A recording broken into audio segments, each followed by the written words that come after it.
Cancer, it's your girl D here with 8th House Energy, here to bring you your August astrology read. For those of you who are new to the channel, welcome. Hopefully you will find this channel to be helpful for you on your journey. For those of you who are returning to the channel, welcome back. There's a little bit of a change here. This channel is going to be basically astrology reads moving forward. Some of the reads are going to have cards like the retrograde readings will have cards and your north node readings will have cards, but this particular reading will not. So I will do this type of reading once a month where I'm just looking at the placements of the planets for the ascendant and sun sign of Cancer. Okay. Also, let me know in the comments if you notice any glitching or experience any glitching in the video. I believe I resolved the issue. I know in some of my other videos that I did for the astrology reads, it was very glitchy. I think it has something to do with the network. I did change the network. So please feel free in the comments to let me know if you're still experiencing that, because that will lead me to figure out what else the problem could be. All right, or it'll let me know if it's resolved. So this is going to be a general read for my ascendant sign, sun sign, Cancers. Take what resonates, leave the rest. Hopefully you guys have already subscribed. If not, feel free to do so and hit that notification bell. That way you'll know when I post. So for this month, I'm going to be posting your North Node readings. I'm also going to be posting your Jupiter in retrograde and Chiron in retrograde readings. I'm also going to be posting your Uranus in retrograde readings. Those readings are going to have tarot cards in them, but it's going to be based on the planetary alignments. The readings that I used to do, like the God and Goddesses readings for the month, the Silent Enemies readings, and the True Intentions readings, they're going to be done on my new channel. My new channel is called Many Styles. The link to that channel is in the box below the video. So copy that link, put it in your URL browser, hit enter and subscribe, and hit notification bell for that.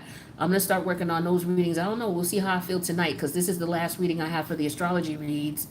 And I don't feel too burned out yet. So maybe I'll start working on those tonight. If I don't, I'm going to be doing those live tomorrow. The gods of air, the gods of water. And then I'll be doing the goddesses of fire, the goddesses of earth, the goddesses of water. Then I'm going to come back over here and I'm going to do either your North Node readings, or I'm going to do your Jupiter retrograde, Chiron retrograde readings.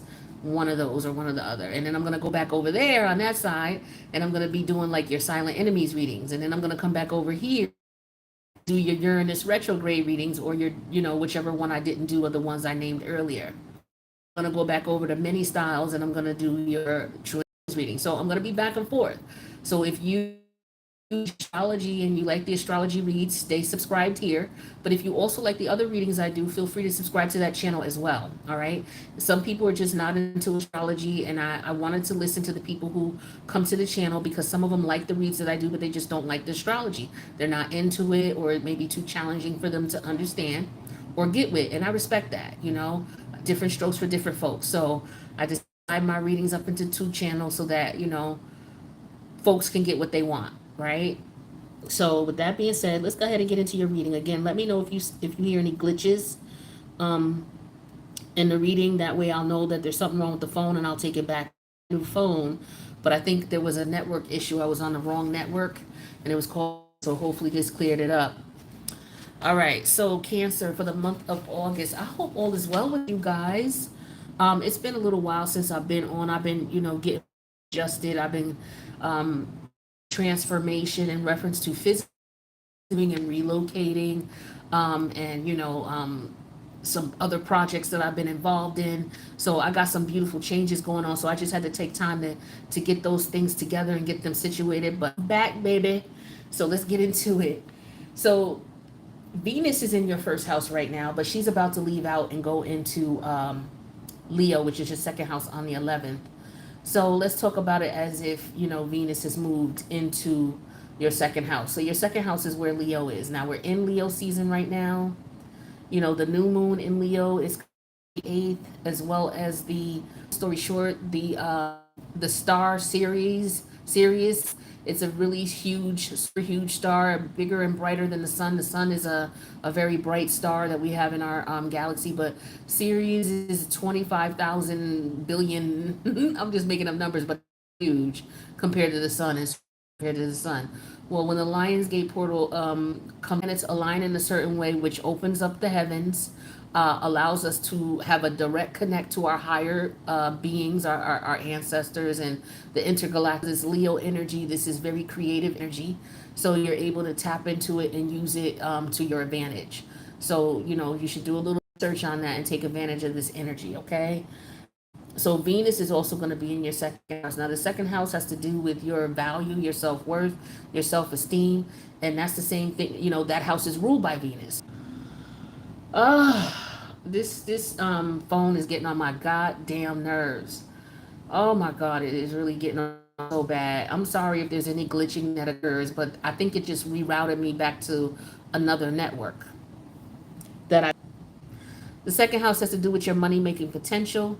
It also has to do with Leo. There, it has to do with your creative energies. So some of you, you're going to be coming up with some creative ways to make more money, or to create another stream of income or multiple streams of income. So I would definitely focus on that energy and see how it could benefit you in any way, shape, or form. Your third house is where Mercury's at. Mercury's been there in the house of Virgo since the fourth. Um, Now, your third house has to do with your lifestyle, the way you live your life, the types of things you like to do to enjoy yourself, how you socialize with others, your thoughts and your ideas and views about things, where you live, what you drive, how you get back and forth and get around and things like that. And it also has to do with that energy in reference to your childhood age, where you used to live and things like that. But with Mercury here in Virgo, when we're talking about you in the here and now, Mercury's an energy of thoughts. It's an energy of communication. It's various forms of communication. How you communicate, how people communicate with you, and how you register it, how you digest it, and how you understand it, how you process it, basically. And you're going to be doing that in a very Virgoian way. So you're going to be very analytical, very judgmental, very discriminatory in reference to the places you go, the people you hang out with, the people that you decide to associate with. For some of you, this may have something to do with siblings as well.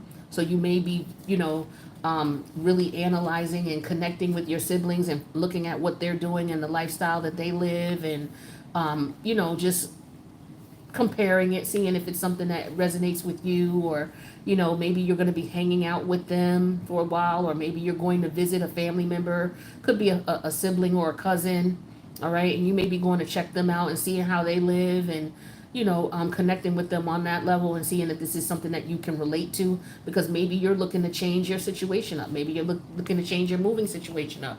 Maybe you're looking to get a car, and maybe you're talking to friends about the cars they got. Maybe you want to get a Tesla and you want to find out more about the Tesla. You talk to a friend who's got a Tesla, or you talk to a colleague who's got a Tesla. So you could be looking at a lifestyle change in some way, shape, or form, whether it's a new car, whether you're moving, whether you're moving from the city to the suburbs to the city, a house to a condo to an apartment. However, so maybe, these are things you're contemplating, all right, and you're shopping. Maybe you're shopping around. You could be filling out applications, things like that, and just seeing, what's going on with you in that area of life. Your fourth house is pretty quiet. There's no planets there. But with your fifth house, that's where Scorpio is. Your fifth house is the house of fun. It's the house of your inner child. This is the house of childishness, okay? It's also the house of the child. So with Scorpio here, Scorpio has to do with transformation and change. So there could be some changes going on in reference to, if you have children, there could be some changes going on in reference to the things that you guys used to do to have fun. Maybe your children are growing up, or they're at an age now where the things that you guys used to do to connect and have fun, it's become obsolete.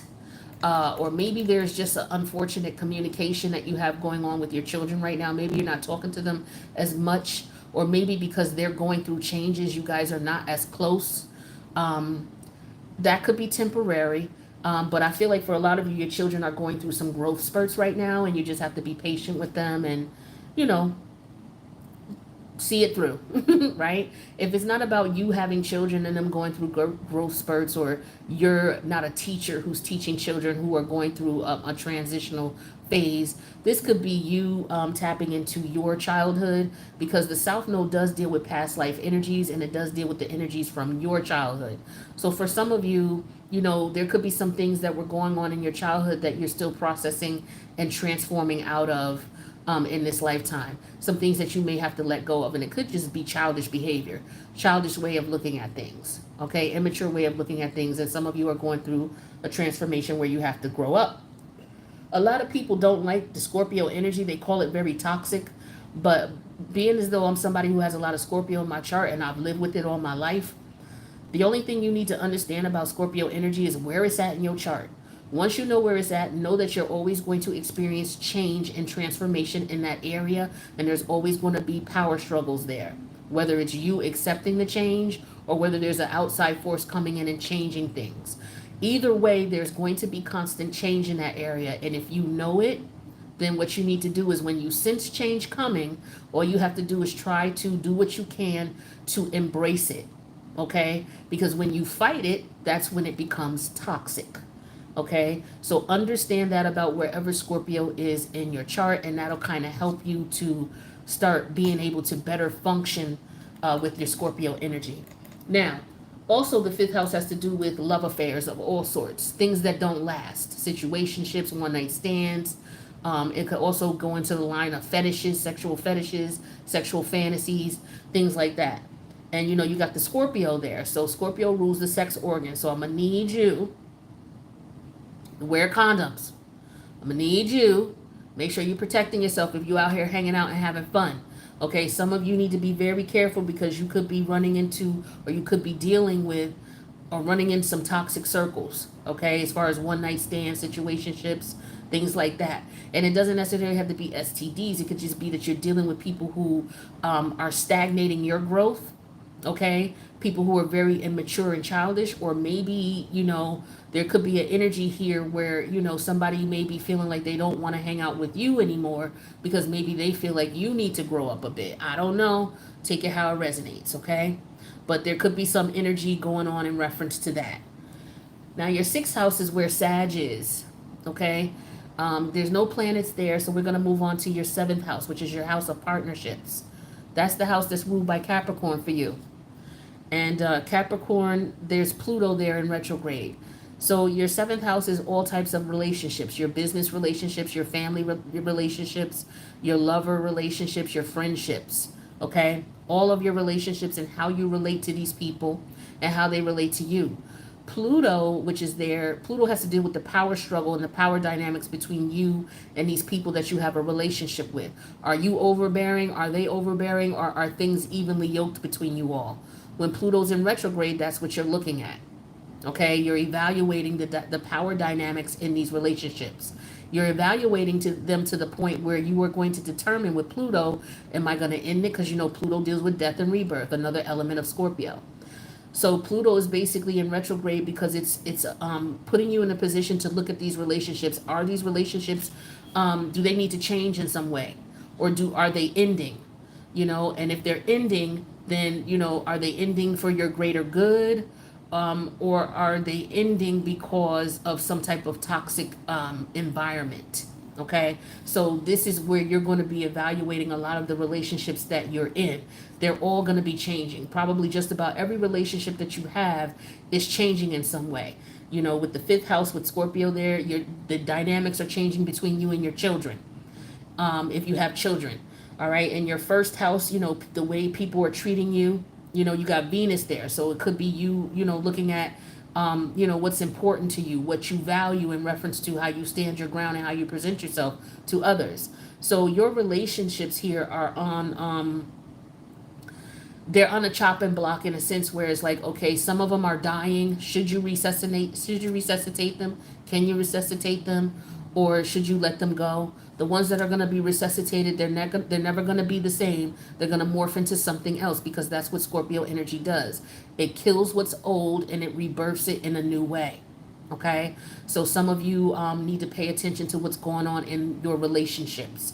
All of them. All right? Whether you're meeting new people, whether you already got people that you're dealing with and the dynamics are changing. And again, Pluto deals with power. So I don't know if somebody's being overbearing or being too much. Okay, whether you're being too much or someone's being too much to you.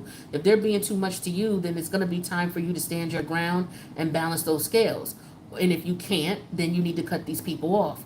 Or If you're being overbearing to people and they don't feel like they're being treated fairly or that you respect them, they're cutting you off. So if people are distancing themselves from you, you may want to think about why. Okay? And if you don't care, then that's fine. But if you do, you may need to really stop and think about what's going on and maybe have an adult conversation with these people and see what's going on. All right? But that could be something you could be dealing with this month or for the rest of the year while Pluto's in retrograde up until I believe it's December. Now let's take a look at your eighth house. That's another Scorpio element, okay? Transformation, transformative energy, and that's another planet that's in retrograde. Your eighth house is Aquarius. You got Saturn there in retrograde. All right, so Saturn, well, the eighth house, what is that? That's the house where whenever you connect with someone, the power dynamics between you two, like Libra is the relationship itself, but that's the seventh house. But the eighth house is the power dynamics between you and this person, the psychological power dynamics between you and this person. Once your energies connect, what emerges? Right? This could be people you're having sex with or people that you're doing business with, but it also has to do with other people's money as well. Whatever your energy is and that person's energy is, and the result of that, the way the relationship plays out. You got Saturn there in retrograde. Saturn is all about constraints, all about restrictions, all about rules and regulations. And it's in retrograde. So when it's in retrograde, you're questioning the restraints, the rules, the relationship dynamics. Okay? And again, I feel like for some of you, because Pluto's right next to your seventh house, this is your seventh and eighth house, your relationships are in question. All of your relationships, or the majority of your relationships that really matter to you, there's power dynamics going on here and they are shifting in one way or another. Okay? Now, if you were the bad guy in some of these scenarios and situations, you will find that people are pulling away from you. If you're the good guy in the situation and you feel that people are not respecting you, you're going to be pulling away from them. All right? And you're going to be examining these power dynamics and what's right and what's wrong and how you can move forward if the relationships can be salvaged. Now, when we go to your ninth house has to do with your higher mind, your spiritual mind. It also has to do with your religious beliefs, your spiritual beliefs, your philosophical beliefs. Okay? And all of that is basically accumulated based on the experiences that you've had in life. Because the ninth house deals with the accumulation of experiences, which brings what? Wisdom, right? So with the ninth house, you have Neptune here in retrograde. The ninth house for you is Pisces. All right, this is a very spiritual energy here, okay? Neptune deals with the creative imagination. Neptune is the planet of the highest spiritual element of yourself, the God in you. And it also deals with the hell, the demon in you, all right, with its opposite polarity, okay? So when Neptune is in retrograde, what we're looking at is the actions and the attitudes, ideas, beliefs that you have. Are they bringing you closer to your higher self, or are they putting you in a position where you're closer to that devil energy? Okay? So this is why your relationships are being questioned right now by you, because you're looking at what's going on. Why are my relationships breaking down? Why are my relationships changing? Right? And so you're looking at your beliefs, your values, the things that are important to you. You're also looking at the journey that you've had in each of these relationships. And the Neptune retrograde energy is pulling the wool off of your eyes. So whatever illusions you've had about your beliefs, ideas, and values in these relationships, you're being, the light is being shown on them so you can see them for what they truly are. Now, whether you were pulling the wool over someone's eyes or whether someone was pulling the wool over your eyes, that's all going to be revealed now. The rose-colored glasses are going to be broken. You're going to have to deal with the hardcore reality of how you treated people or how people have treated you, right? And that's going to come out in a very Piscean way, where you're going to be looking at it from a sense of it's either, damn, I made my bed, now I got to lay in it. I fucked this person over, now I can't, I can't resolve the relationship. Or this person fucked me over, now there's no way I'm taking them back. And so Pisces is an energy of karma. Okay, the Neptune and Pisces energy, it's an energy of karma based on your choices and how you chose to deal with people or how you've allowed people to deal with you. All right, let's move on to your 10th house. Your 10th house has to do with your career aspirations, your professional achievements, and the path that you take in reference to the reputation you build for yourself on a professional level, as well as your personal reputation. People may know you in a professional arena as, okay, that's John the dentist, or that's Mary the teacher. But people in your neighborhood may know you as, oh, that's John who has the greenhouse, or that's Mary who has the German Shepherd. It's your reputation and how people see you. Also, the 10th house deals with your moral and your moral and ethical fiber. We have rules that society puts for us to follow, but we also have internal rules that we set for ourselves. Like, yo, I would never do that. That's not how I get down. I don't rock like that. Or I don't care. I would do that. Don't bother me. Some people wouldn't, but I would. Your moral and your ethical fiber is what your 10th house deals with. Now, you got two planetary bodies in here that are in retrograde. You have Jupiter and you have Chiron. Now, I'm going to do a separate reading for Jupiter and Chiron in Aries for you in your 10th house in another week or so, because these energies are going to be very prevalent between now and December. So stay tuned for that reading. Also, speaking of which, I did the Neptune retrograde reading for you as well. So go to the Cancer 2020 channel or playlist and look for the Neptune retrograde reading and check that out. I also did the Pluto retrograde reading for you, and I also did the Saturn retrograde reading for you. So if you want to check these readings again and see if any of this stuff resonates with you as you go throughout now into December, it's always good to check back at it and see what resonates, to see what you can do, especially if you have some things that are plaguing you and really bothering you about your connections. All right. So with the 10th house, we got Jupiter here. Jupiter is a planet of expansion. It's a planet of growth. It's a planet of good luck, good fortune, where Saturn is a planet of constriction. Jupiter is the opposite. It's the planet of growth and expansion and making things larger and making it bigger, right? But when it's in retrograde, we're looking at, okay, did bigger help? Did taking that risk, because it's all about risk taking as well, looking at the glass half full, being optimistic. Were you optimistic about the situation? If you weren't, why? If you were too optimistic and it didn't work out, why were you too optimistic? What was it that you didn't see? Why did you take that risk? Did it work out for you? And if it didn't, why? Why didn't you take the risk? Were you scared? So that comes when we're talking about your career. Also, when it comes to Chiron in retrograde, that's in the house of your career as well.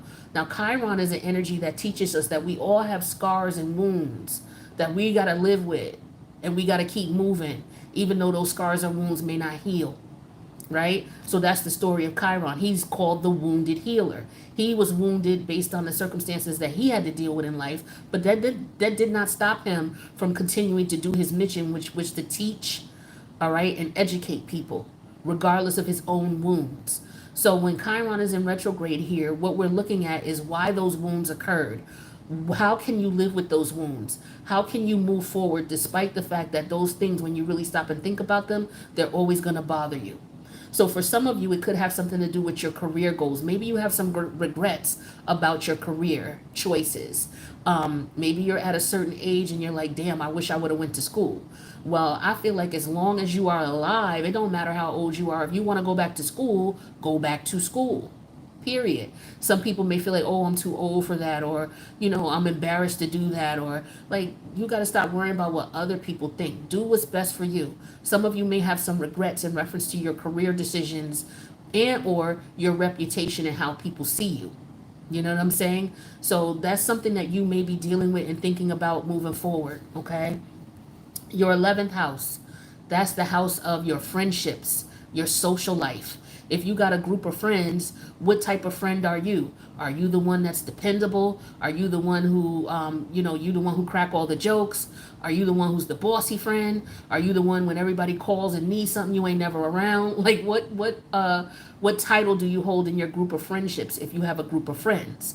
Also, this house deals with the associations that you're involved with. Are you in a fraternity? Are you in a sorority?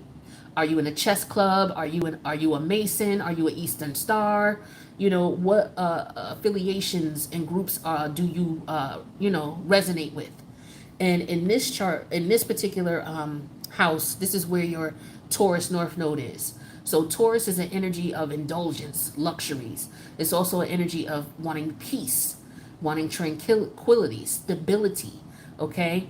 And so we got Uranus and the North Node there. So for a lot of you, you know, when you connect with people and you connect with friends, you may be connecting because these people bring you peace. These people bring you a level of stability, you know, so that may be what you're looking for in friendships. Well, Uranus is in here, right? And towards the end of the month, Uranus is going in retrograde in this house. Now, Uranus is the planet of science, okay? It's the planet of technology.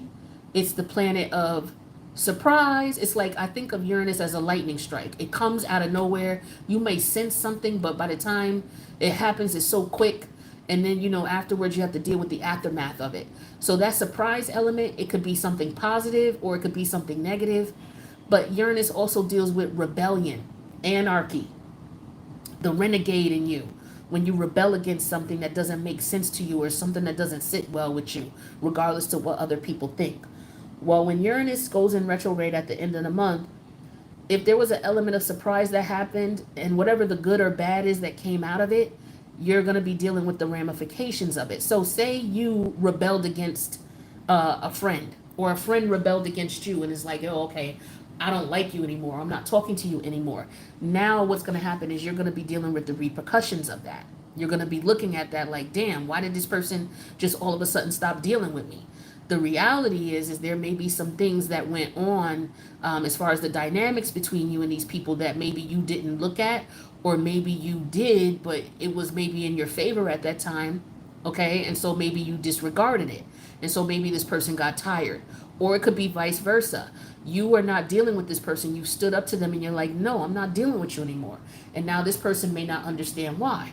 But if in reality, if they stop and look at it, you know, they may have been unfair to you. They may not have respected you or treated you the way you deserved or you demanded, and you got tired of it and you rebelled. So Uranus is dealing with the after effects of somebody saying, you know what, I had enough. I'm done. I'm rebelling against this. And now the residual plays out. All right. But also, and this could be in reference to friendships because we're dealing with this in the 11th house. But also, like I said, Uranus deals with science and it deals with technology. Okay. So for some of you, you could have been involved in like astrology groups, Masons, Eastern Stars, you know, occult groups. Okay. Because Uranus deals with the occult. Okay. And these groups or associations may have brought you some level of comfortability, or maybe they bring you to a level of uncomfortability, and now you realize that this is something you don't want because it's not bringing you peace. It doesn't bring you stability anymore for whatever reason. All right, so, and then finally, we're going to go to your 12th house. Now, Mars is in Taurus right now in your 11th house, so there could be some fighting going on. Mars and Uranus together, that's war. Okay, so you could be fighting to get away from a friendship so that you can have peace, or somebody could be that you're friends with could be fighting to get away from you so they can have peace, because the connection between you is not bringing you peace anymore, or the connection between you and them is not bringing them peace anymore. And then so Mars is going to be moving into your 12th house. Now your 12th house is the house of your dreams. That's the house of your unconscious or subconscious energies. Those are the energies that you give out on a frequency and vibration that people can't touch and they can't see. But that energy is what people pick up on. Okay?